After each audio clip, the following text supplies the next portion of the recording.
नमस्कार। आप सबको chemistry classes with Rajesh Gaur में आप लोगों का स्वागत है। तो हम लोग पढ़ रहे थे डिफरेंट टाइप के एटॉमिक्स मॉडल, और डिफरेंट टाइप के एटॉमिक्स मॉडल में अब बात करेंगे हम बोहर एटॉमिक मॉडल की, जिसको दिया है प्रोफेसर नील्स बोहर ने। इस एटॉमिक मॉडल का एक उद्देश्य रहा, जो रदरफोर्ड ने एटॉमिक मॉडल दिया था उसके ड्रॉबैक या कमियों को इसने एक्सप्लेन किया, और हाइड्रोजन के स्पेक्ट्रम को भी एक्सप्लेन किया, और इसके संदर्भ में ये मॉडल दिया जिसे कहा गया नील्स बोर एटॉमिक मॉडल और बोहर एटॉमिक मॉडल। तो scientist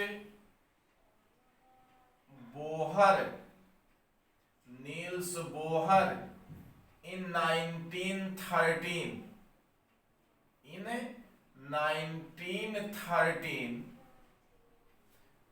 on the basis of quanta theory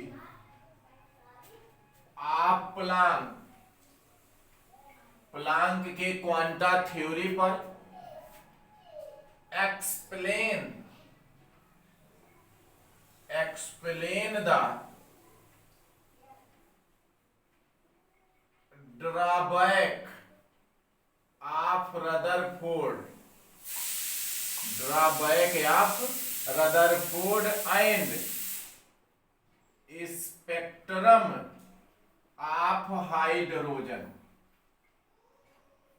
give a model called Bohr's atomic model.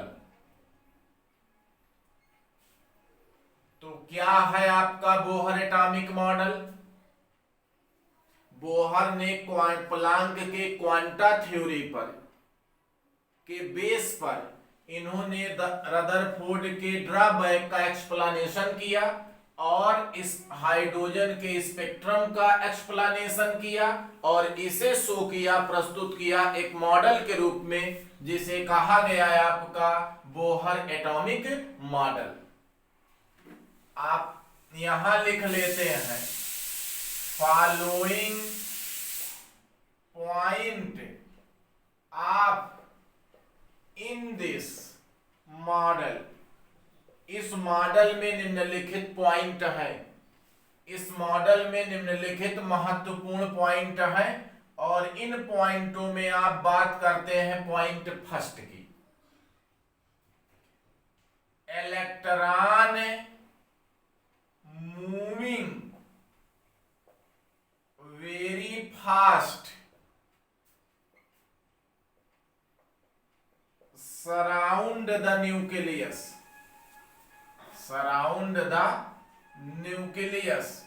Electron nucleus के चारों तरफ अति तीव्र मूव करते हैं, तीव्रता के साथ है आपका गति करते हैं। इन अ कांस्टेंट एनर्जी, एक कांस्टेंट एनर्जी में, और जहां ये गति करते हैं कांस्टेंट एनर्जी वाले पोजीशन में, उसे कहा गया है आपका एनर्जी लेवल। क्या नाम रखा गया? एनर्जी लेवल कहा गया। या इसी एनर्जी लेवल का नाम जो है,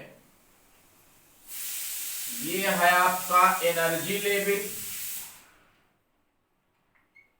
या इसी एनर्जी लेवल को कहा गया स्टेशनरी लेवल, या इसी को कहा गया है आपका ऑर्बिट। और इन ऑर्बिटों को आप कुछ वर्ड है के एल एम एन के द्वारा, K L M N O P के द्वारा रिप्रेजेंट करते हैं, या 1 2 3 4 5 6 नंबर के द्वारा रिप्रेजेंट किया जाता है। तो ये है आपका बोहरबरी एटॉमिक मॉडल। तो नील बोर एटॉमिक मॉडल को एक बार आप फिर से देख लेते हैं।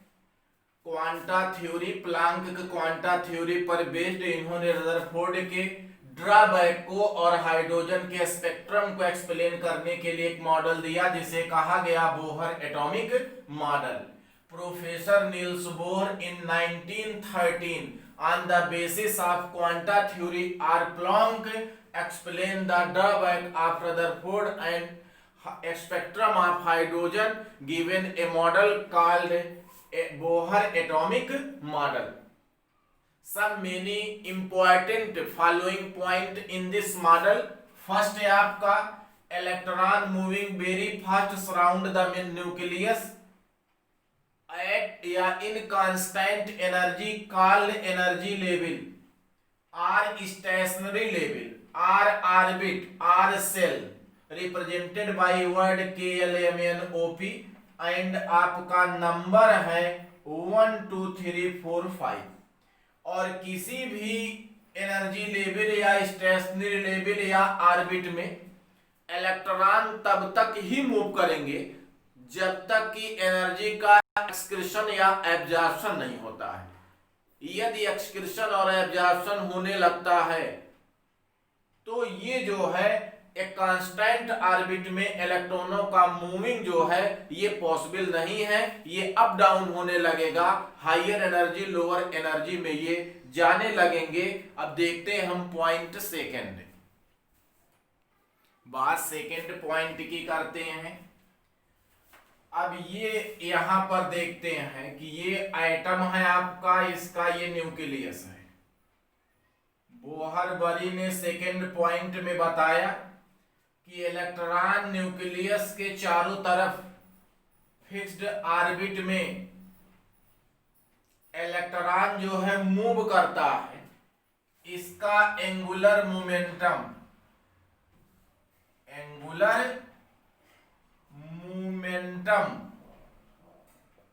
ये आपका h/2 पाई के होता है इंटीग्रल मल्टीपल।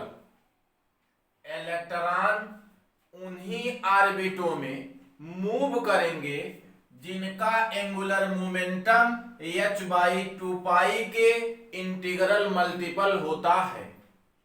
ये है आपका second point. An electron can move only in those orbits for which its angular momentum is integral multiple of h/2 pi. That is why only certain fixed orbit. तो electron उन्हीं ऑर्बिटों में move करते हैं जिनका angular momentum h/2 पाई के integral multiple होता है और एंगुलर मोमेंटम है mvr इक्वल टू h/ आपका 2 पाई। यहां कर लेंगे n, यहां m क्या है, मास ऑफ इलेक्ट्रॉन, v क्या है, ये m हो गया, वेलोसिटी ऑफ इलेक्ट्रॉन,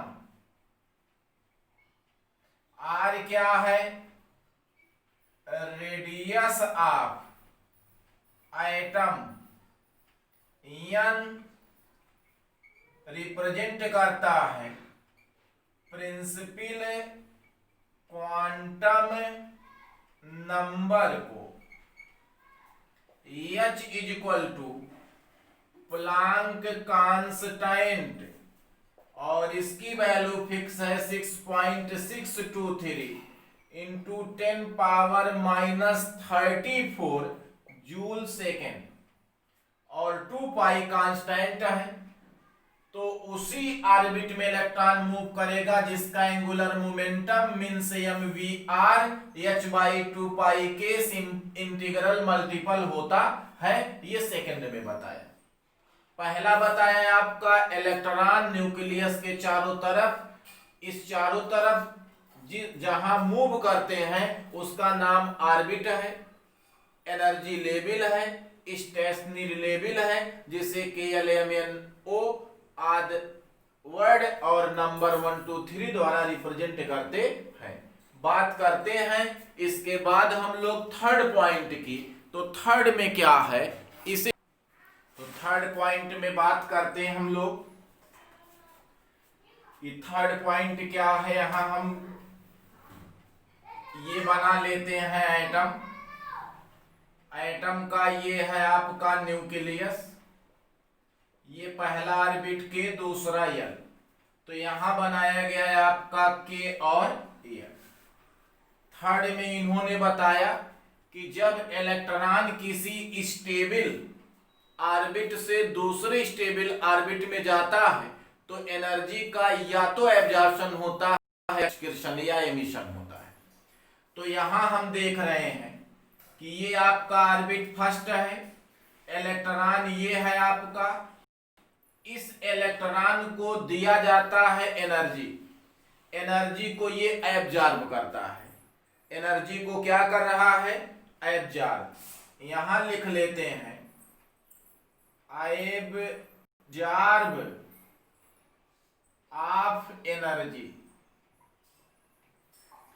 तो ये इलेक्ट्रॉन जब एनर्जी को एब्जॉर्ब करता है तो ये अपने हायर ऑर्बिट में मूव कर जाता है, जंप कर जाता है।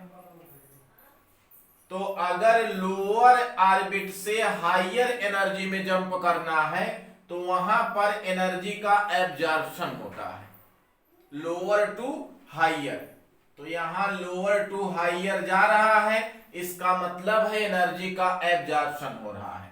यहां इलेक्ट्रॉन है और इलेक्ट्रॉन जो है अब यहां हायर एनर्जी, माने ये आपका एल है, ये के है, अब यहां से आपका आ रहा है लोअर में। तो यहां होगा आपका एक्सक्रेशन और एमिशन ऑफ एनर्जी। तो यहां पर एनर्जी का क्या होता है, यहां एब्जॉर्प्शन अवशोषण होगा, यहां बाहर निकलेगा, इसका मतलब है कि रिलीज होगा। एनर्जी यहां क्या होगी, रिलीज होगी, एक्सक्रीशन होगा, एमिशन होगा, और यहां क्या होगा, एब्जॉर्प्शन। तो आप लोग ध्यान देंगे इस बात को, जब इलेक्ट्रॉन लोअर से हायर ऑर्बिट वाले में इंटर करता है किसी भी स्टेबल ऑर्बिट में तो एनर्जी का एब्जॉर्प्शन होता है। और यदि लोअर यहां हायर टू लोअर जा रहा है तो एनर्जी का क्या होगा, एमिशन होगा, रिलीज होगी, एक्सक्रीशन होगा, बाहर निकलेगा। दो बातें। और ये एब्जॉर्प्शन या एक्सक्रीशन जो है ये क्वांटा के इक्वल होता है। एब्जॉर्प्शन और excretion of energy equal to quanta, one quanta. और वन क्वांटा क्या है आपका, एच न्यू है। यहां आपका मान लेते हैं हायर से लोअर में जा रहा है तो एनर्जी E2 है, यहां लोअर टू हायर जा रहा है तो आपका ये E1 है। इन दोनों के डिफरेंस के इक्वल होगा वन क्वांटा। तो बात करते हैं हम लोग वन क्वांटा की, कि वन क्वांटा किसके इक्वल है। आप यहां लिख सकते हैं E2 minus E1 is equal to one quanta, और quanta means H nu. E2 minus E1 को लिख सकते हैं आप delta E is equal to आपका एच और न्यू। तो ये है आपका क्या, थर्ड पॉइंट। इसमें आप कहते हैं when electron enters any lower stable orbit go to a higher stable orbit, then energy absorbed but go to higher orbit to lower orbit energy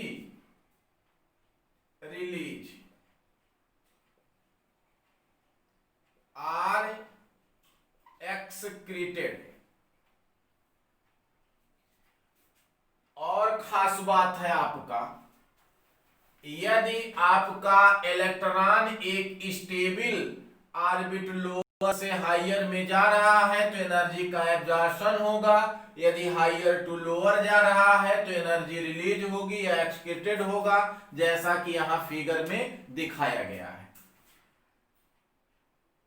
quantity of energy means आप कह लीजिए absorb or excreted equal to one quanta, और quanta means h nu. तो आपका ये one quanta के इक्वल होगा E2 minus E1 is equal to h nu, और इसे कह लीजिए delta E is equal to h nu. ये क्या है? E2 is equal to higher orbit energy, E1 क्या है? Lower orbit energy, H is equal to Planck constant nu frequency. तो ये है आपका थर्ड पॉइंट, स्पेशली इस पर ध्यान देना है। थर्ड पर है आपको, ये है आपका higher orbit energy, lower orbit energy, h Planck constant है आपका, और न्यू जो है आपका फ्रीक्वेंसी है। तो ये है आपका third point Bohr atomic model की। Drawback of Bohr atomic model.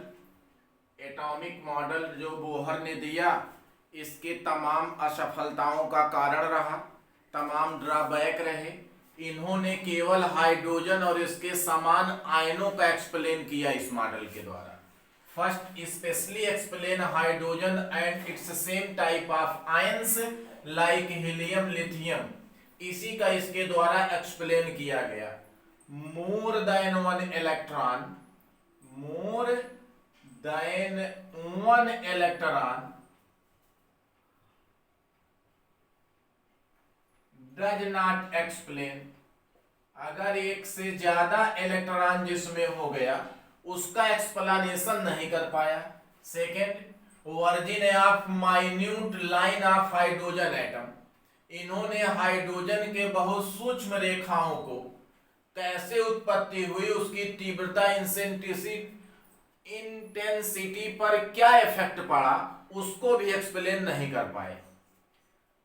जब इस माइन्यूट हाइड्रोजन के लाइन पर हम इफेक्ट डालते हैं किसका? मैग्नेटिक फील्ड का। When affected by magnetic field on minute line of hydrogen spectrum, जब उनपे हम मैग्नेटिक फील्ड का इफेक्ट डालते हैं तो ये divided into many part, many minute lines, term are effect is called Zeeman effect. इस प्रकार के इफेक्ट को जीमैन इफेक्ट कहा गया, और जीमैन इफेक्ट को भी एक्सप्लेन करने में ये असमर्थ रहे।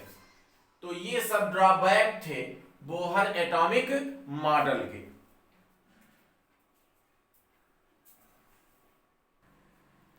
देखते हैं हम लोग mathematical derivation of Bohr's model.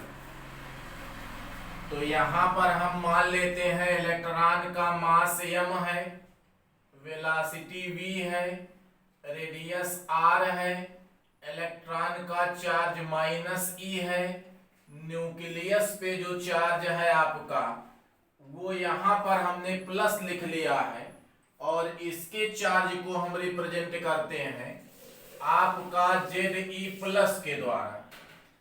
ये ई प्रोटॉन नंबर ऑफ प्रोटॉन पे चार्ज है और Z है आपका एटॉमिक नंबर ऑफ प्रोटॉन, तो इसका ये चार्ज है Ze। तो इतनी चीजों को देखते हुए हम यहां लिखते हैं attraction force is equal to होता है Ze इंटू ई। ये ई है आपका इलेक्ट्रॉन, चार्ज है आपका इलेक्ट्रॉन का, आर है रेडियस, Ze पे पॉजिटिव चार्ज, ये न्यूक्लियस में उपस्थित चार्ज है। ये अट्रैक्शन फोर्स के इक्वल होगा अकॉर्डिंग टू, ये है आपका अकॉर्डिंग टू कूलाम्ब लॉ के अकॉर्डिंग ये है आपका। यहां से Ze से मल्टीप्लाई करिए Ze स्क्वायर बाई आपका आर स्क्वायर, ये है आपका अट्रैक्शन फोर्स। और यही अट्रैक्शन फोर्स जो है एंगुलर मोमेंटम के इक्वल होता है। और एंगुलर मोमेंटम है आपका, या यहां आप यहां चले आइए, ये है न्यूक्लियस, बीच में आपका एटम में न्यूक्लियस, ये न्यूक्लियस पर पाए जाने वाला चार्ज, यहां से इतना दूर है आपका रेडियस, ये है आपका अट्रैक्शन फोर्स। और अट्रैक्शन फोर्स आ गया है Ge square by r square. यहां है आपका centrifugal force mv square by r, ये mv square by r centrifugal force, अब केंद्रीय बल जो है ये आपका अट्रैक्शन फोर्स के इक्वल होगा। तो इन दोनों को हमने कर दिया है इक्वल, और इक्वल करके निकाल लिया v स्क्वायर, और v स्क्वायर करेंगे तो आपका आ जाता है r डिवाइड हो जाएगा और 1r बचेगा m इंटू r, और Ge स्क्वायर v स्क्वायर के स्थान पे आ गया। हम जानते हैं अकॉर्डिंग टू एंगुलर मोमेंटम के अकॉर्डिंग जो है, ये एंगुलर मोमेंटम जो है ये मल्टीपल होता है h/2 पाई के। n क्या है? Principal quantum number. तो दोनों आप इधर उधर दोनों साइडों का स्क्वायर कर देते हैं, m square v square r square n square h square 4 pi r square, यहां से कैलकुलेट कर लेते हैं v स्क्वायर, ये आ गया। v स्क्वायर की वैल्यू जो है यहां इक्वेशन फर्स्ट से रख देते हैं, value of v square put in, यहां पर रख दिया गया, v स्क्वायर की वैल्यू आ गई Ze स्क्वायर बाई mr, और ये आ गया यहां से हम निकाल लेते हैं क्या है आपका r निकालेंगे आप, तो ये r आपका डिवाइड होगा, ये r बचेगा, r इज इक्वल टू ये आ जा रहा है यहाँ n स्क्वायर और h square by 4 pi r square m Ze square. यहाँ ये है आपका r जो है डायरेक्टली प्रोपोर्शनल होगा n स्क्वायर के, और n आपका क्या है? Principal quantum number. Radius directly proportional to principal quantum number. तो ये आपका फॉर हाइड्रोजन एटम, ये आपको मिलता है एक formula r radius equal to n square h square by 4 pi r square m Ze square, mathematical derivation of Bohr's atomic model. देखते हैं बोहर एटॉमिक मॉडल पर बेस्ड कितने क्वेश्चन आए। तो फर्स्ट तो ये रहा है आपका कैलकुलेटेड इक्वेशन, इस पे वैल्यू दिया जाता है, पुटअप करिए और लगाइए या निकालिए आप r की वैल्यू। दूसरा आपका एक क्वेश्चन बनाया गया ड्रॉबैक का। ड्रॉबैक, ये बोहर एटॉमिक मॉडल जो है ये केवल और केवल हाइड्रोजन के लिए लागू हुआ, इसी टाइप के आयनों के लिए हुआ हीलियम और लिथियम, तो इसी पर लागू हुआ। दूसरा आपका क्वेश्चन बनता है जीमैन इफेक्ट। क्या है आपका जीमैन इफेक्ट जो है, इसका एक्सप्लेनेशन बोहर्स एटॉमिक मॉडल करता है? नहीं। तो Bohr's atomic model does not explain Zeeman effect. ये आया हुआ क्वेश्चन है। जीमैन इफेक्ट ये किसको एक्सप्लेन करता है? हाइड्रोजन के क्या ये माइन्यूट लाइंस स्पेक्ट्रम या एनसीटी को डिफाइन करता है? नहीं। तो ये आपको डिफाइन नहीं करता है। दूसरा एक क्वेश्चन आया, Bohr atomic model based on, किस पे ये बेस्ड है? तो quanta theory of Planck, Planck के क्वांटा थ्योरी पर बेस्ड है। और क्वांटा मीन्स ये क्वांटा है एनर्जी के छोटे छोटे बंडल, पैकेट, जिसे रिप्रेजेंट किया जाता है एच नू के द्वारा। इसे रिप्रेजेंट किया जाता है एनर्जी है ई के द्वारा, और ये इक्वल टू होता है एससी बाई लैम्डा। तो ये आप देखेंगे ये आपस में होते हैं इक्वल, और नू इक्वल टू होता है सी बाई लैम्डा। इस पे क्वेश्चन वैल्यू दी रहेगी आपका, और सी तो हम जानते हैं 3 इंटू 10 पावर 8 मीटर पर सेकेंड। ये वेलोसिटी ऑफ लाइट है, ये पता है। लैम्डा पूछेगा या फ्रीक्वेंसी पूछेगा, जो हर्ट्ज में दिया जाता है। तो ये आपको इन पर मिलेगा क्वेश्चन। ये इतने इंपॉर्टेंट क्वेश्चन है आपके किसी भी इंट्रेंस एग्जामिनेशंस की, like BHU, NEET, MLR, engineering and all entrance examinations. ये क्वेश्चन बनते हैं। किस पे लागू हुआ? हाइड्रोजन पर या इसी के टाइप आयन पर। इस पे कैलकुलेट करिए सवाल, दो वैल्यू दी रहेगी, थर्ड कैलकुलेट करेंगे। ये जीमैन इफेक्ट को नहीं एक्सप्लेन कर पाया, माइन्यूट हाइड्रोजन स्पेक्ट्रम लाइन को नहीं ये एक्सप्लेन कर पाया। इस पे कैलकुलेट करेंगे आप क्वेश्चन। ये है आपका बोहर्स एटॉमिक मॉडल।